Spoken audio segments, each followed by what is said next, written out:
storm surrounding me, let it break. Let your name stay. Call the sea to still, the rage in me to still. Every way.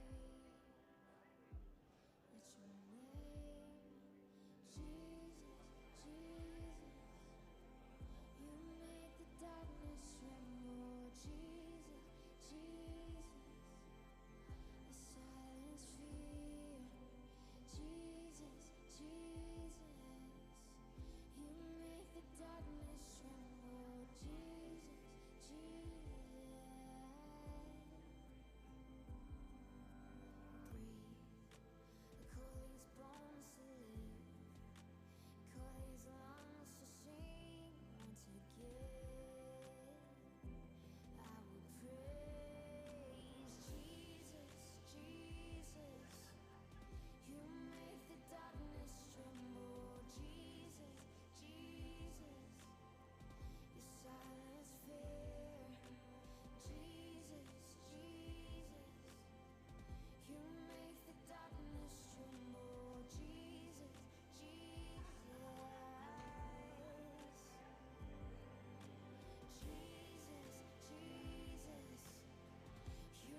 Good morning, Refinery Church.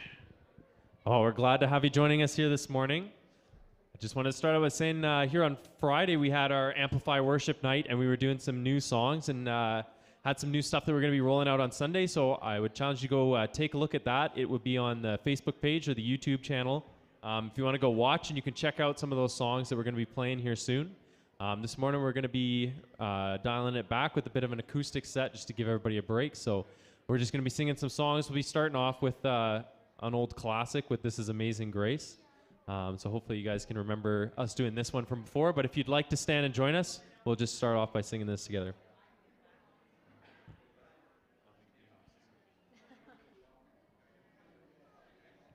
If you'd like to stand and join us, we'll sing these together.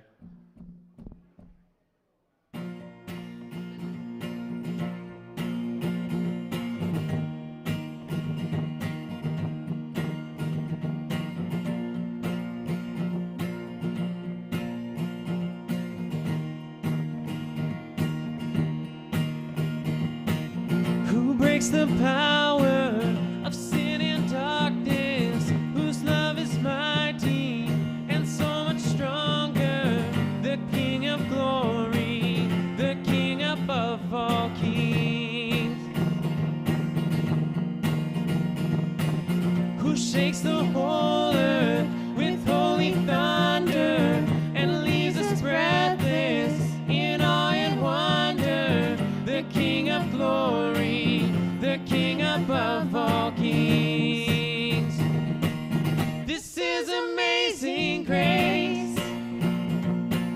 This is unfailing love, that you would take my place,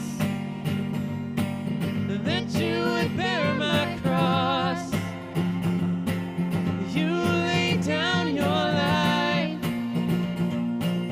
that I would be set free. Whoa, Jesus, I sing for all that you've done for me. Who brings our chaos back into order, who makes the orphan a son and daughter, the King of glory, the King of glory, who rules the nations with truth and justice, shines like the sun in all of its brilliance, the King of glory, the King above all kings. This is amazing grace. This is unfailing love, that you would take my place, that you would bear my cross. You laid down your life, that I would be set free. Whoa, Jesus, I sing for all that you've done for me.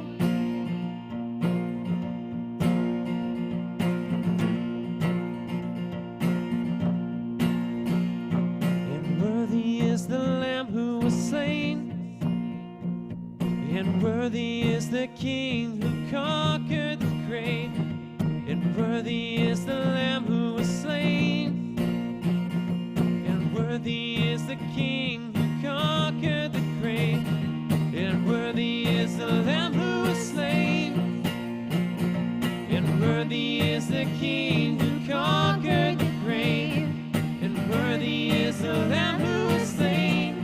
Worthy, worthy, worthy, oh, this is amazing grace.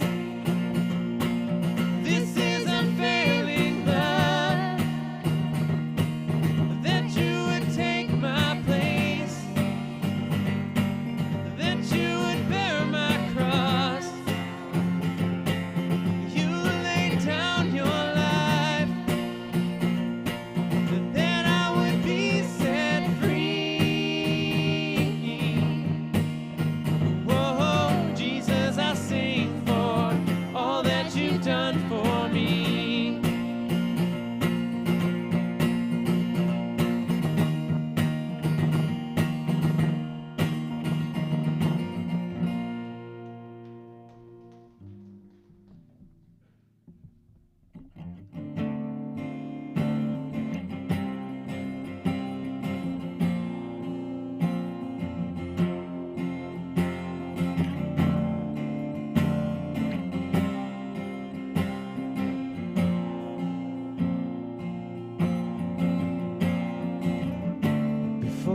spoke a word, you were singing over me. And you have been so, so good to me. Before I took a breath, you breathed your life in me. And you have been so, so kind to me. Oh, the overwhelming, never-ending, reckless love of God. Oh, it chases me down, fights till I'm found, leaves the 99. But I couldn't turn it, I don't deserve it. Still you give yourself away. And all the overwhelming, never-ending, reckless love of God.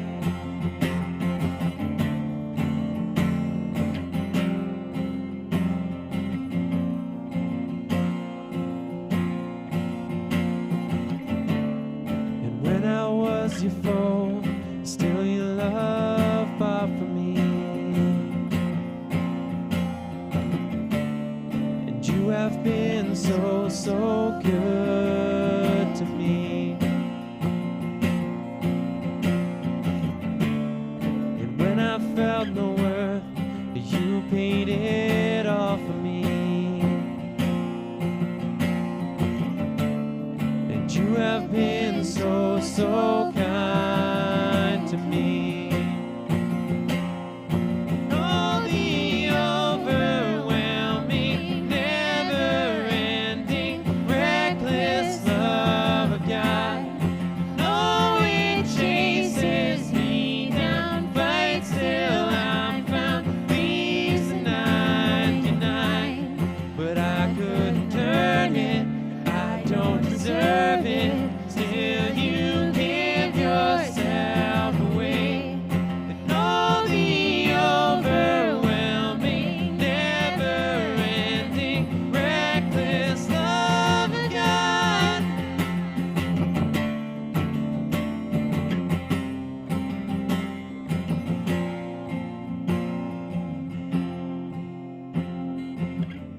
There's no shadow you won't light up, mountain you won't climb up, coming after me. There's no wall you won't kick down, lie you won't tear down, coming after me. There's no shadow you won't light up, mountain you won't climb up, coming after me. There's no wall you won't kick down, lie you won't tear down, coming after me. There's no shadow you won't light up, mountain you won't climb up, coming after me. There's no wall you won't kick down,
to be with you and to worship you. And this is a privilege. This is a gift. This is something that we're so lucky to have a God and a Father and a friend all in one. So we just come here today we all have our baggage and we all have these things that we're carrying on our backs. And God, we just lay them at your feet. We just give them to you because you want to take control of them. And God, we come in just reverence and just in awe of what you're going to do in our lives, even if we don't see it right now. God, we're here to bring you praise and you glory, and not for our praise or our glory. So I pray that you would just speak to everyone in this room right now, God, this week, and just through scripture that's going to be talked about today, that you would just touch everyone in the special way that they need to. Amen.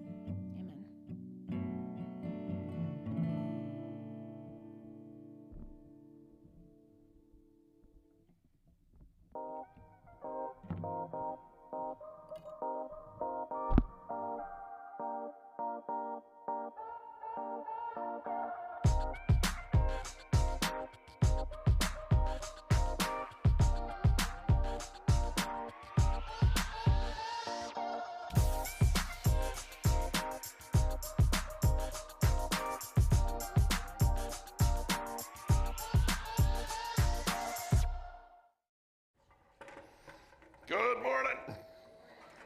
Am I ringing a little there? I'll get that fixed.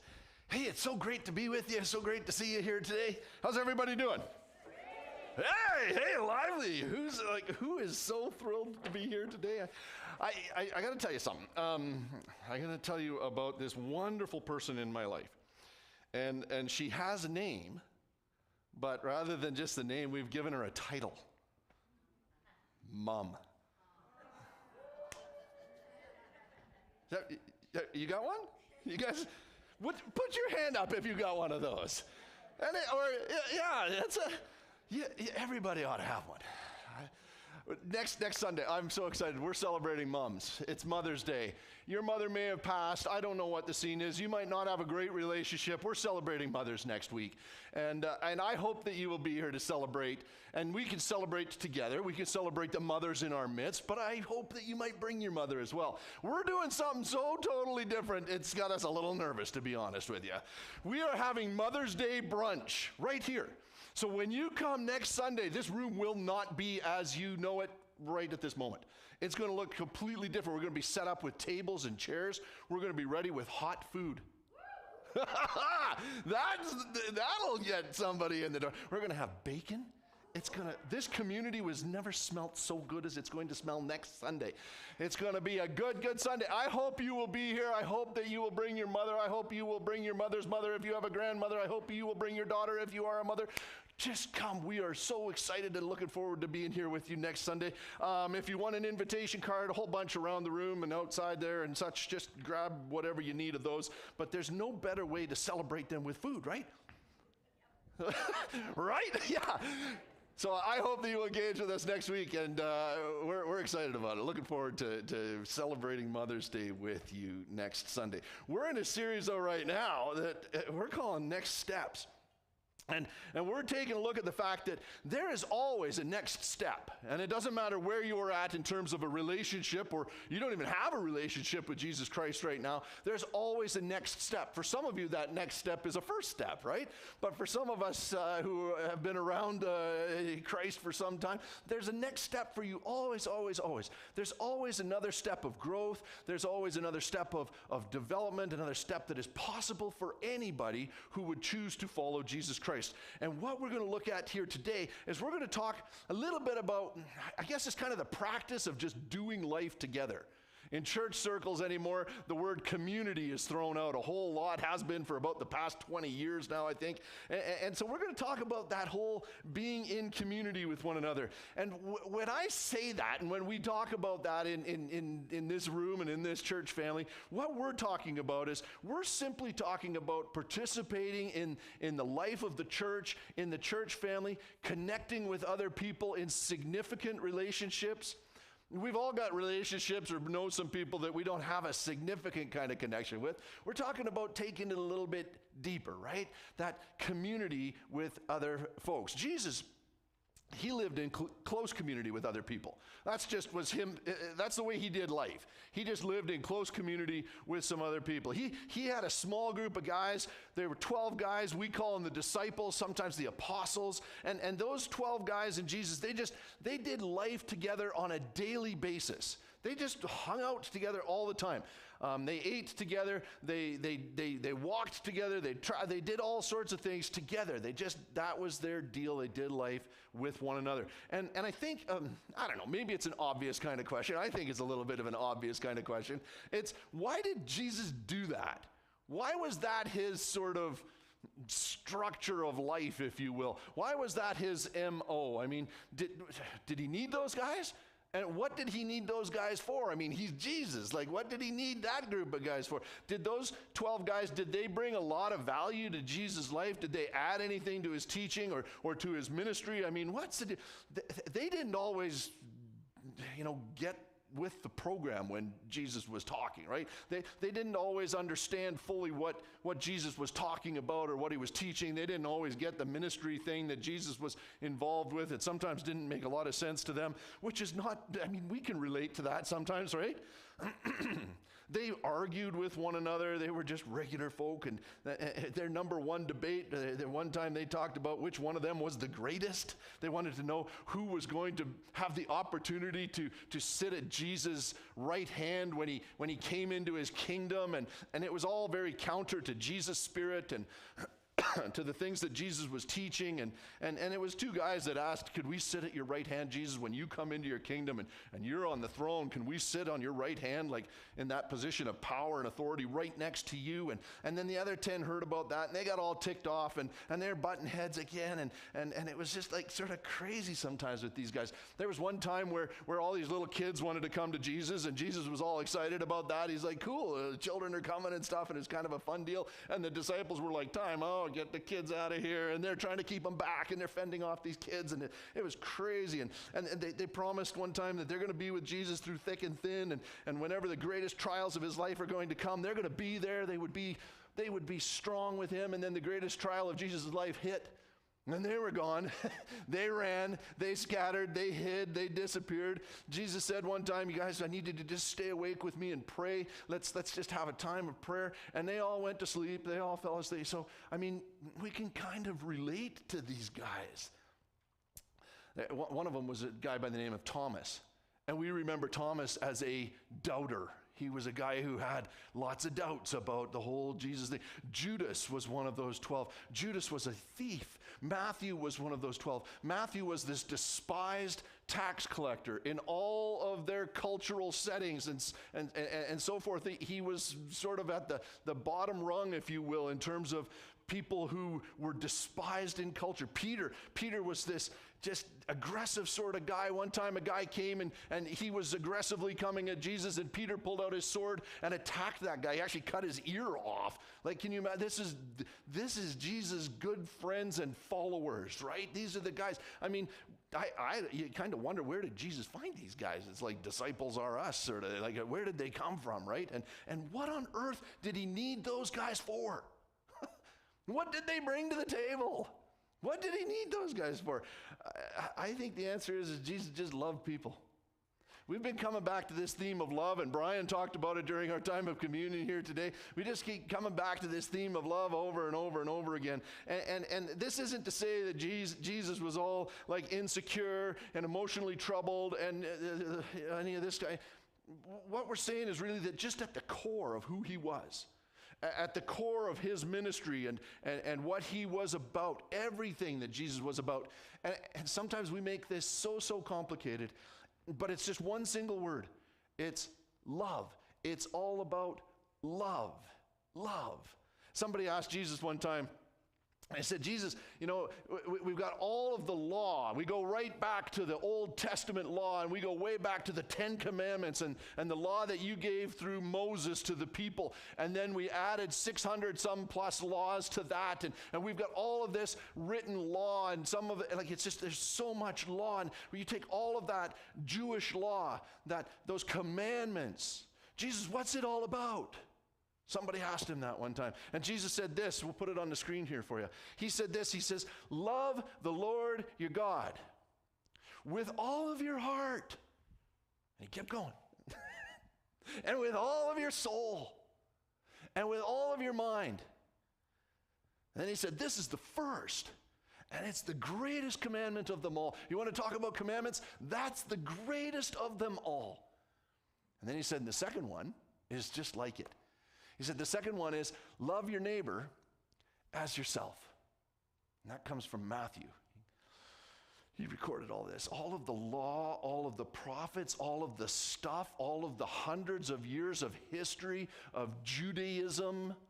If you're unclear, if you're a little bit unclear, and now today he would say to us, if he was here today, if you're a little bit unclear, if you're not sure, and there's all that Bible stuff, and there's all that text, and there's these commands, and there's the thou shalts, and the thou shalt not, and it's like, what? It's mind-blowing. If you're a little unclear, he would say, if you're not sure what it all means or what it's all about, Jesus would say this. He would say, understand all of that stuff in light of two commandments. There's hundreds of them. Yeah, there were 10 biggies, right? We got the 10 big ones, and then there's hundreds of them that were added on to that. Understand them in light of just two things. Love God with everything you've got, and love people the way that you would love yourself. And nobody had ever seen anyone love the way that Jesus loved. Nobody had ever seen that before. It was off the charts. He set a whole new standard. He put the bar way up here.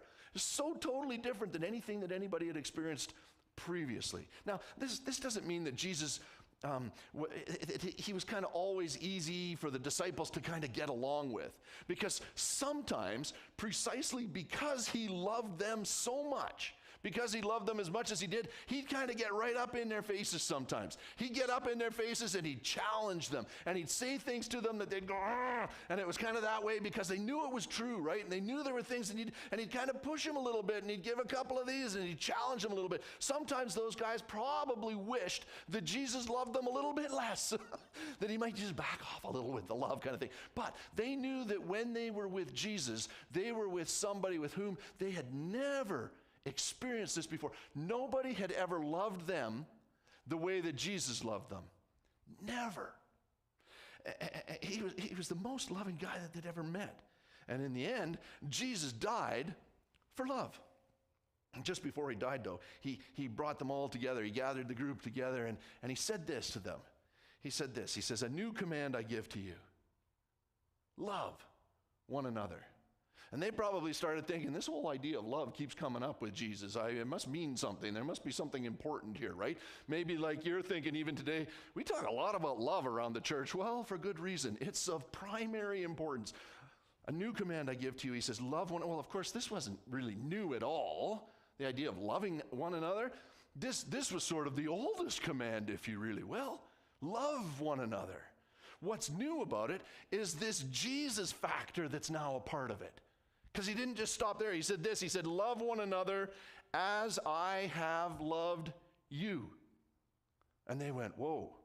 Okay, because Jesus, we've felt love from you that we've never felt before from anybody. You've loved us in ways that nobody's ever expressed that kind of love. Nobody's ever shown it that way. And he's like, yeah, that's how you need to love people. So he's saying, understand that, just love one another the way that I have shown love to you. And that's with a love that, man, it's so deep, it's kind of scary. It's so deep that it's kind of, that it never stops no matter what. And you could stand here, and I could stand here, and we could all tell people in our lives who don't deserve that kind of love, who have said something, who have done something, who have hurt us in some way, who have hurt somebody that we do love in some way, and we go, no way. And Jesus says, yay way. He's like, that's the deal. It's a love that just never stops, no matter what. It just takes the right sort of form consistently all the time. In fact, he continues here. He says, as I have loved you, so you must love one another. They're like, wow, that's some potent love, Jesus. And he's like, exactly. That's what it's about. By this, everybody's going to, all people will know that you are my disciples, if you just love one another.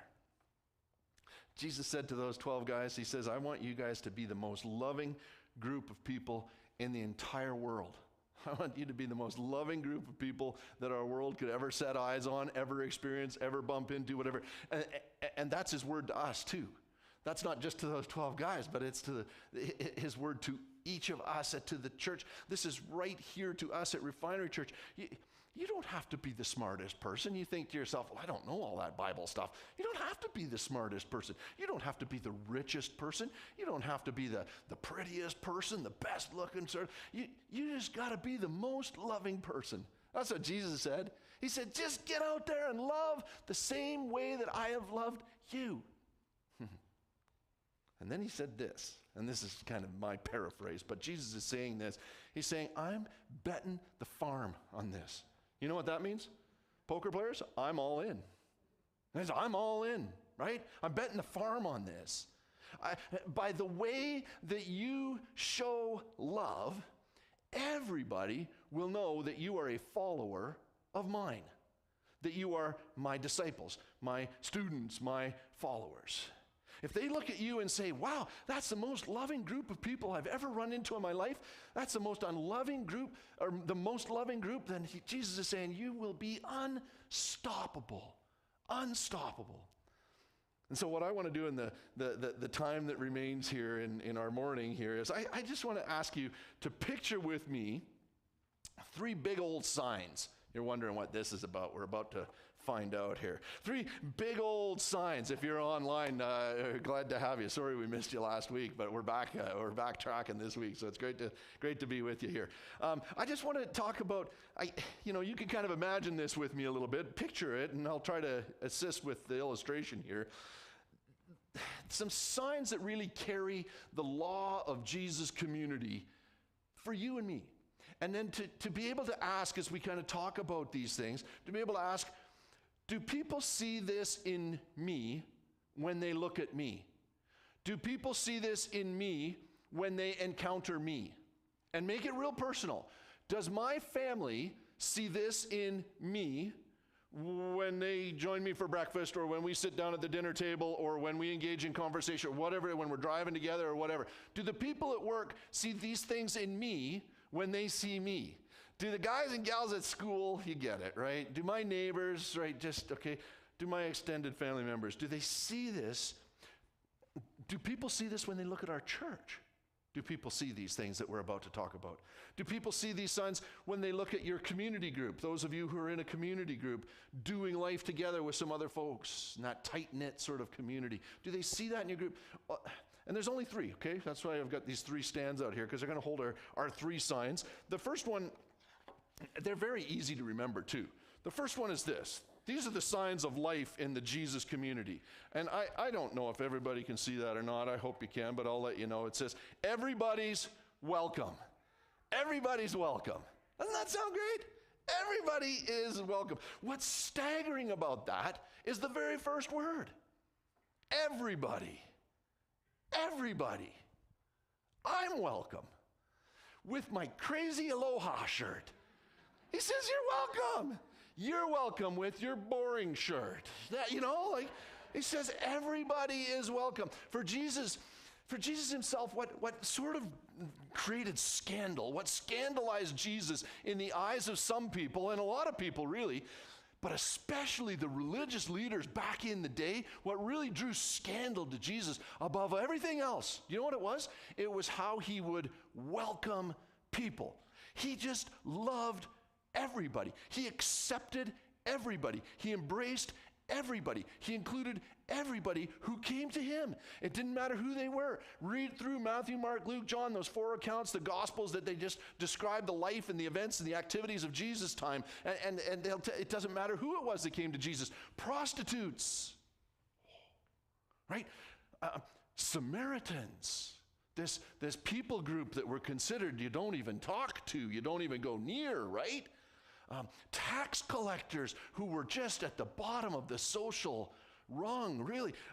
Gentiles, non-Jewish people. For Jewish people, they didn't associate with the Greek or the Roman or the Gentile sort of world. Lepers, sick people in that culture, and really extreme to the point that they got kicked out of families, they got kicked out of society, they got kicked out of cities because of their illness. But they could come to Jesus, and Jesus would embrace them. Sinners. That's you and me. Sinners came to Jesus. Romans came to Jesus. Well, that was appalling to some because they were the occupiers. I mean, it's sort of like picture today Jesus being in Ukraine and embracing Russian soldiers. Roman centurions came to Jesus, and he didn't turn his back on them. He welcomed them because everybody was welcome for Jesus. It's staggering, that word, everybody. And so the religious leaders, they looked at Jesus. You know what they said about Jesus? They said, this man welcomes and eats with sinners. This man welcomes sinners, and he sits down and eats with them. It was horrifying to them. It was not intended as a compliment, I can tell you that. No rabbi, no Jewish teacher did that, but Jesus did. Jesus did that. And Jesus walked around, and it was kind of like Jesus had this great big old sign strapped to him. It was kind of like he wore it as a big necklace like that. You talk about bling bling. That was Jesus' deal, right? He had that going on. Everybody is welcome, and everybody knew it. The people saw it, and his disciples, those closest friends and followers of him, they saw it. And you know what? They didn't really get it. They were like, what is he doing now? Oh my word, he's talking to a prostitute. Right? They were often confused by all of it themselves. And then Jesus died, and he rose again, and he ascended to heaven to be with his Father, and they received the gift of the Spirit of God, which is hard for any of us to sort of understand how that all transpires. But they received, the Holy Spirit came on them, and the strangest thing happened to this community. It was just crazy. It became a place that had never existed before. It had never existed before. Everybody was just welcome. Some of you all studied history. There'd never been a place that ever had even the idea of being something like this throughout all of history. This was never a concept. Forget about embracing it. It wasn't an idea that even came up.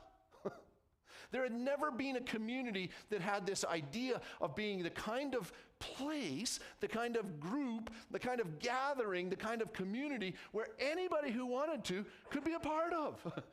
The world always had people, and still does. There's people who are on the fringe. We still have that all the time. We always have marginalized sorts of people. We always have had that. People for whom our world largely doesn't have space for, or we don't make space for. And so that's what happened in our world, is there was always groups of people that were apart from one another, and you couldn't be a part of this group, and this group couldn't be a part of that group, and it was always like that. In the ancient world, they didn't have a whole lot of use for slaves, unless you had a purpose for your slave. But there was they were hardly regarded as people. And so slaves could be abused in whatever way that owner chose to abuse them. They could be bought and they could be sold. This went on all the time. They could be punished in any way that a master would choose to punish.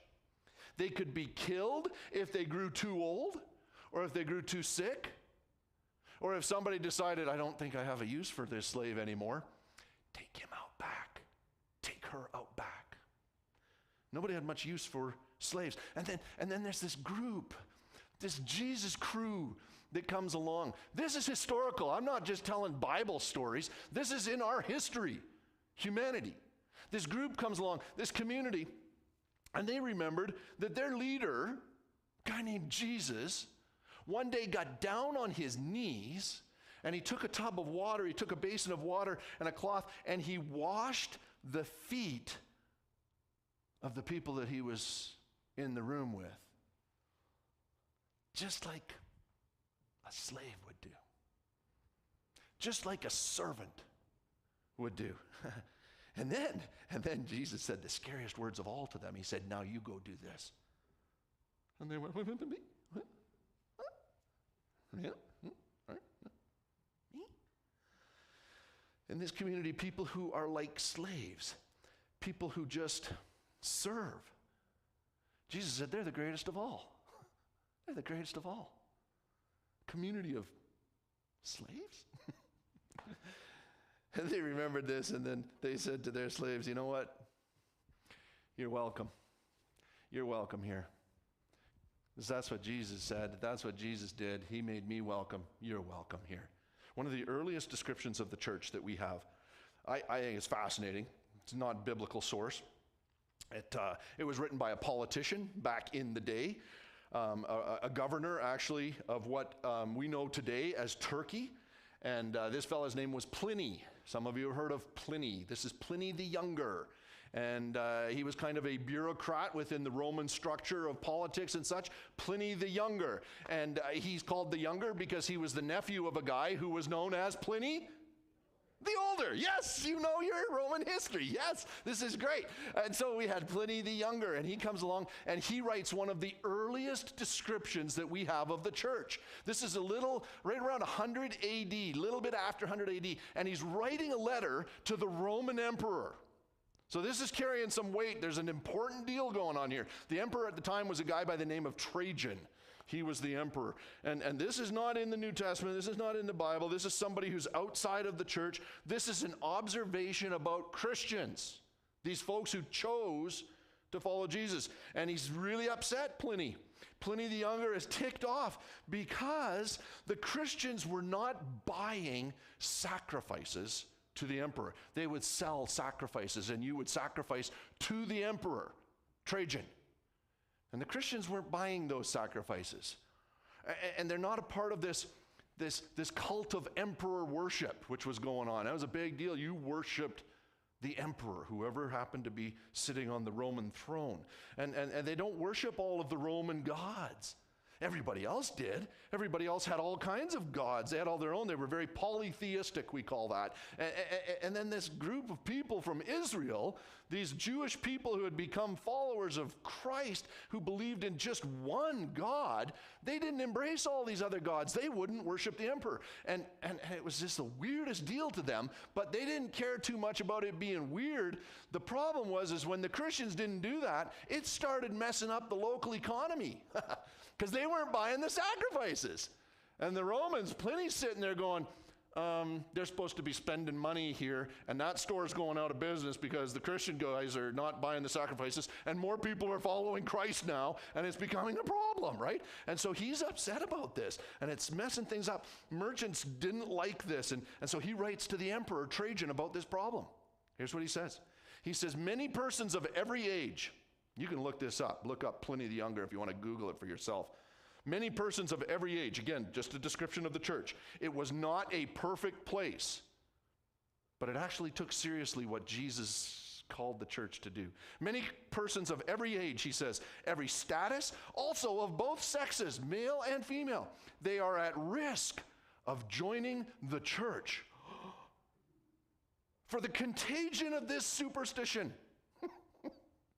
That's Christianity. The contagion of this superstition has spread not only to cities, but it's gone to villages and farms. But, he writes to Trajan, he says, it seems possible to check and to cure it. In other words, don't worry, Trajan, I think we can put a stop to this one. I think we can get this under control. I think we can bring things back to...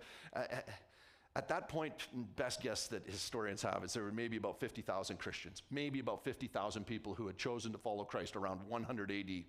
The Roman Empire had about 60 million people in it at that time period. 60 million people in the Roman Empire at 100 AD, 50,000 maybe followers of Jesus Christ. We're talking about 80 years, somewhere 75 years after the death of Jesus. And Pliny the Younger, in his wisdom, he writes, I think we can stop it. The church just welcomes people. They didn't stop it. I don't know if you know the Roman Empire is not the ruling empire of the world anymore, but the church is in Edmonton, Alberta, 2,000 years ago, and you're a part of it. I think we can stop it. This church just welcomes people, and they kept joining, and they kept participating, and they kept saying yes to Jesus Christ, and they kept on going. The ancient world had little use for poor people, and then Jesus came along, and he said, blessed are those who are poor. And everybody went, well, Jesus, What's going on there, Jesus? I mean, you kind of got that. Nope. The Christians welcomed the poor people so much. There was another emperor. His name was Julian the Apostate. Julian was nicknamed the Apostate because he was totally opposed to Christianity. And so this is a different time period, a little bit later on. Here's what he writes about the Christians. He says, I think that when the poor people were overlooked by the priests, this is the Roman priests, the pagan priests, the polytheistic priests. I think when poor people were overlooked by the priests, the impious Galileans, those are the Christians, those are the followers of Christ. He calls them the impious Galileans. Why are they impious? Because they would not bow down to the emperor. They were not worshiping the emperor. The impious Galileans, they noticed how the poor people were being overlooked. And they've gone and devoted themselves to benevolence. They're helping them. And man, that bothered Julian. The sneaky Christians devoting themselves to benevolence, they're not only supporting their poor, they're supporting ours as well. They're not just supporting Christians and followers of Christ who are poor, they're supporting Roman people who are poor. People in the church would love the poor so much that even the church itself, sometimes it became impoverished. People in the church would sometimes just fast for days so that they would have food to be able to give to poor people. Do you catch that? That's the church. Never, ever had anything like this ever happened in our world. The ancient world had no room for sick people, had no room for diseased people, dying people. Look at your history and you'll see exactly the case with that. It's so hard for us to get a grip on that kind of culture because we live in such a different world today. But imagine a world with no medicine and no sanitation and no hygiene and unbelievably crowded and filthy conditions, urban settings, just a disaster. Disease would come and just wipe people out. Well, we've seen a little bit of that in the last couple of years with what we've been experiencing, right? They would experience that on a more regular sort of basis. Disease would come, simple sorts of diseases sometimes, and it would just wipe people out. And disease would come along, and healthy people would throw unhealthy people into the streets. If you got sick, you got booted. You're left to your own. You got treated as someone who was already dead, because that's probably where things are going to go for you. And then this weird old community comes along. This Jesus crew shows up in the pages of history. This community shows up, odd group of people who remembered that their leader would let lepers, some of the sickest people that were known at that time, people with leprosy would come up to Jesus and he would touch them. And he didn't have a mask on or a face shield or a hazmat suit or whatever maybe we would think. They would come up and he would touch them when nobody else would touch a leper. And he walked around and he looked for people who were blind and people who were crippled and people who were lame, and he loved them and he healed them, and they came to him. And they said, you know what? That's what Jesus did. So I think we better do that too. And the Christians in that time period, and they went into the roads and they went into the streets and they would pick up sick people and they would take them into their homes and they would bathe them and they would clothe them and they would feed them, and some of them they would bury. And sometimes those followers of Christ would die with them because they got sick too.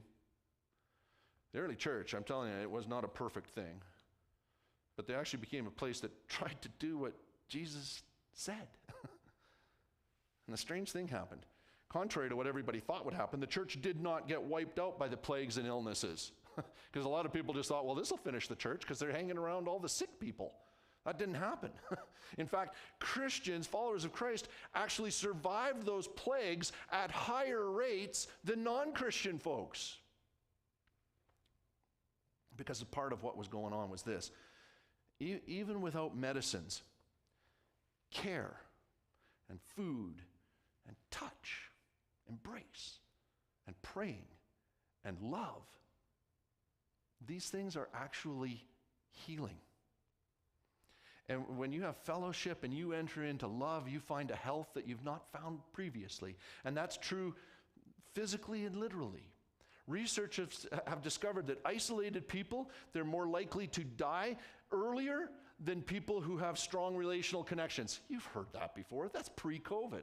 That stuff was going on pre-COVID, those sorts of things. Researchers have found that people with bad health habits, but strong relational ties and social ties, they can live longer than people who have great health habits, but remain isolated from people. Stay out of relationship. In other words, it's better to eat Twinkies with good friends than to eat broccoli alone. Right? That's the power of love. That's the power of community. It's in you, it's in me, it's in our bodies, it's in our souls. It's needed by our world. Whoa, it's needed by our world. And once there was a day when there was a group of people who loved God so deeply and they loved each other so irrationally and they served the world so passionately that kind of a miracle happened. A guy by the name of Paul put it this way. He said, for now, we'll put this on the screens for you. This is from the book of Galatians. For now, in this new community, there's neither Jew nor Greek. There's neither slave nor free. There's neither male nor female. For you're all one. What makes you one? Jesus. You're one in Jesus. Jesus. All of these things, all of this stuff that has separated us, that has isolated us, that has divided us for so long. Everyone, you're one in Jesus. You can be one in Jesus. And those weren't just nice words. It was happening. He wasn't saying this might happen, who knows, this might. He's recording history. It was happening.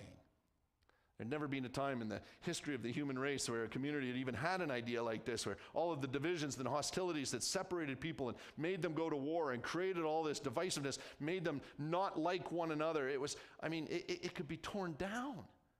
And people could look at each other, slaves and free people, rich and poor people, male and female people, which were not on equal footing. Worse then than today. Barbarians and Romans. And they could look at one another and say, you're my brother. And you're my sister. And what I have is yours. And you know what? It was so irresistible. And that's history. So question for you. Do you think that God could still do that? Do you think that could happen today? Do you think God's Spirit has lost its power? Do you think that there could be a Jesus community so relentlessly loving that people who thought they had given up on the church, people who did not think that they would ever even want to be in the same room, people who are just different racially or ethnically or culturally or socially or economically or sexually or morally or generationally, people would say of this place, I don't know if I really agree with everything that Jesus says, and I'm not sure I really agree with everything that the church believes, and I'm not really even sure that I understand everything that they're teaching or that they believe, but I sure like to get in on that love. I'd sure like to get in on that kind of deal. Do you think God could do that here? Yes, is the answer. Do you think that God could do that in you? Yes is the answer to that as well. And just to get personal for a minute, would people who know me, people who know you, would they say, by the look on your face, by the look of my body language, by the tone of my voice, by the way that I listen, I'm wearing a great big sign that says, you're welcome. That everybody's welcome. Would they know that by your life? And if not, would you be willing to ask Jesus to help you with that sign? Because he will. Second sign in the Jesus community is this, and you're thinking, we're only on number 2? These ones go faster. Nobody's perfect. You're not perfect. And neither am I. Nobody's perfect. That sign's really good news, isn't it? Yes, it is. Aren't you glad that's one of the signs? Everybody has sinned in this community. Everybody's just on level ground. Why? Because of Jesus. Because, as they say in church circles, Christian communities, the ground is level at the foot of the cross. The ground is level at the foot of the cross. Everybody's just on level ground. All of us stand in need of the shed blood of Jesus Christ. And so there's forgiveness for everybody, and there's grace for everybody, and there's mercy for everybody. And therefore, in this community, it could be delivered in a very unique way from all of the dynamics that are part of normal, what we perceive to be normal human communities. There doesn't need to be any hiding. There doesn't need to be any pretense or reputation building. There is no need to impress anybody. We're all just a bunch of sinners. You don't have to show up here and fake that things are good and happy. They're not for you and they're not for everybody. We all have issues. We all have problems. We're all sinners, saved and living by grace. Wow, nobody's perfect. Now, of course, we try to understand and we try to help each other move out of sin and towards what is good and holy and right. But there's none of this, well, I'm up here and you're down there sort of stuff, right? There's no sense of superiority. Why would there be? We don't look down on one another. Why would we do that? We love each other. We speak truth to each other. We name sin as sin. We call people to repent of sin. We confess together. We ask forgiveness a lot. Right? Yeah. We don't allow unresolved conflict to continue. We offer forgiveness a lot, right? We realize nobody's perfect, and that nobody includes you body and me body. One of our illusions, I think, is to think that God, you know what? I'd be a more loving person if you would just put some more easy to love people in my life. Because I mean, like, you know him and her and oh my goodness, and buddy at work and girl at school and whoo-hoo. If I was just surrounded, God, by a few more people who were normal and healthy like me, right? I'd be a more loving guy. I'd be so much happier. Things would be so much better. But of course, the reality is that you and me, all of us, are somebody else's hard to love person, right? It's very important that we have people like that in our lives, because in the Jesus community, nobody's perfect. Nobody's perfect. Nobody. In the Jesus community, nobody. And then there's a final sign in the Jesus community, and it's this one. Anything is possible. I used to sing a song, All Things Are Possible. Somebody might remember that. Anything's possible in the Jesus community.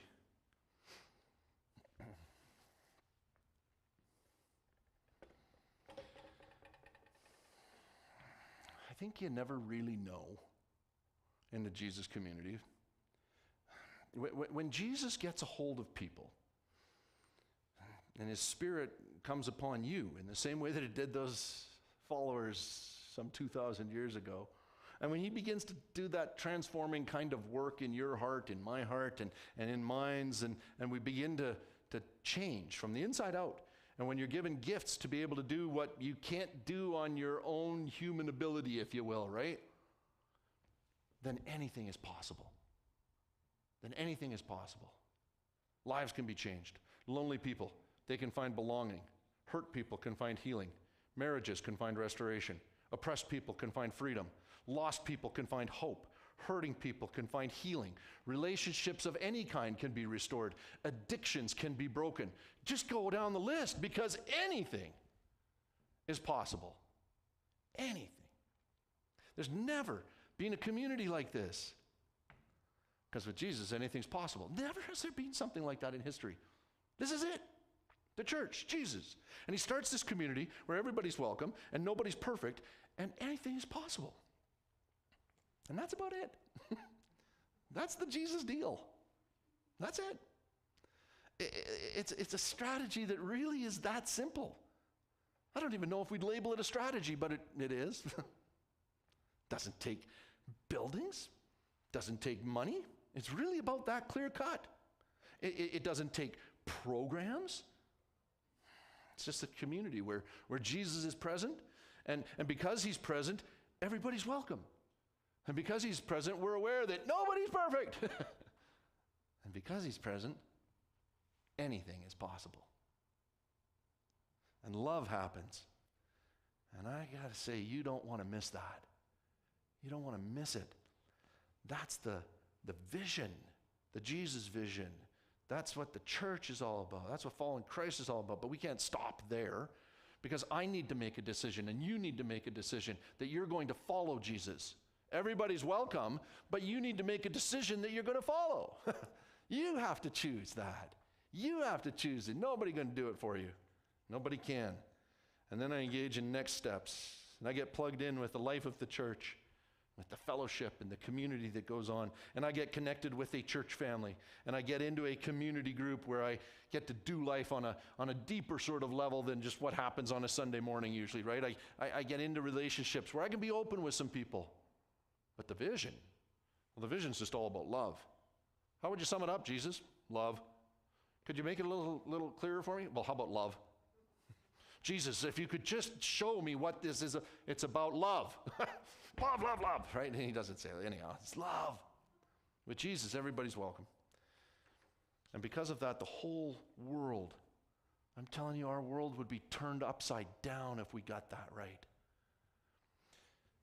With Jesus, nobody's perfect. And that's why he died on the cross, because you're not perfect and I'm not perfect. And with Jesus, anything is possible because his Spirit is at work now. Everybody's welcome. Nobody's perfect. And anything is possible. And I hope and I pray that you would not miss it. Let me pray. Yeah. God, man, this is easy. It's simple. Maybe it's not as easy as we make it sometimes, but it's simple. We sure muddy it up sometimes, though. And I pray, God, that right here, this group of people and the crew online, God, that we would understand this, that we would not just understand, but we would live it. That our lives, as people look at us, would see that these signs are representative of who we are as followers of yours. And God, there's some of us here today who have never made that decision. We can understand the signs. We can understand what your kingdom is all about. We can understand what it's like to be in relationship with you, but we've never made a personal decision. Man, God, I pray that that would be something that you would spur us to do. That even today, God, there would be some who would say, I need to choose to follow you, Jesus, this day, this day. God, our prayer is that our community, which means our families and our friends and our neighbors and our schoolmates and our people we work with and everybody, that they would see these signs present in our lives and that we would be representatives of you in the way that you call us to. Help us to follow. It's in your Son's name we pray. Amen. Listen, if your decision is to follow Jesus, I'd love to follow up with you. Would you come and just chat with me? We can pray together. I'd love to be able to do that with you today. And then next week, Mother's Day, look forward to seeing you for that. Take care.